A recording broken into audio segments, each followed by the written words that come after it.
Hey hello guys, ఎలా ఉన్నారు? బాగున్నారా? నేనైతే చాలా బాగున్నా. ఈరోజు నా మినీ బ్లాగ్ ఏంటంటే మేక హెడ్. ఈరోజు మార్నింగ్ లేవగానే మా హస్బెండ్ మేక హెడ్ అయితే తీసుకొని వచ్చారు.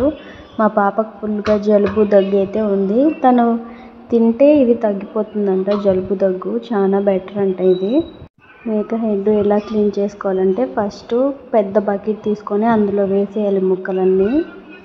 చాలా జాగ్రత్తగా క్లీన్ చేసుకోవాలి. దాంట్లో అయితే 4 పురుగులు అయితే వచ్చాయి, మాకు వాడేసాము.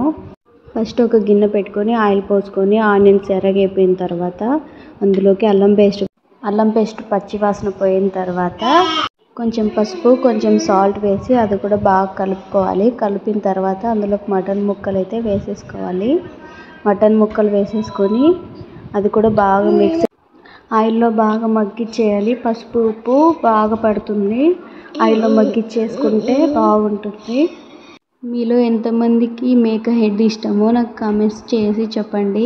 ముందుగా ఈ మెదడు ఎంతమందికి ఇష్టమో చెప్పండి. నాకైతే చాలా ఇష్టం, చాలా టేస్టీగా ఉంటుంది. ముందుగా మిక్సీ గిన్నె తీసుకొని దాంట్లో కొత్తిమీర, వెల్లుల్లి, 2 టేబుల్ స్పూన్లు ధనియాల పౌడరు, కొన్ని వాటర్ వేసేసి మిక్సీ పట్టేసుకోవాలి.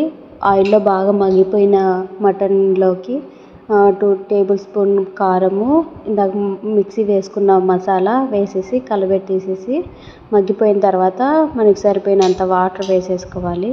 వాటర్ వేసేసుకొని అది కూడా బాగా ఉడికిచ్చేసిన తర్వాత మొత్తానికి నీళ్ళన్నీ ఇంగిపోయి ఇలా రెడీ అవుతుంది.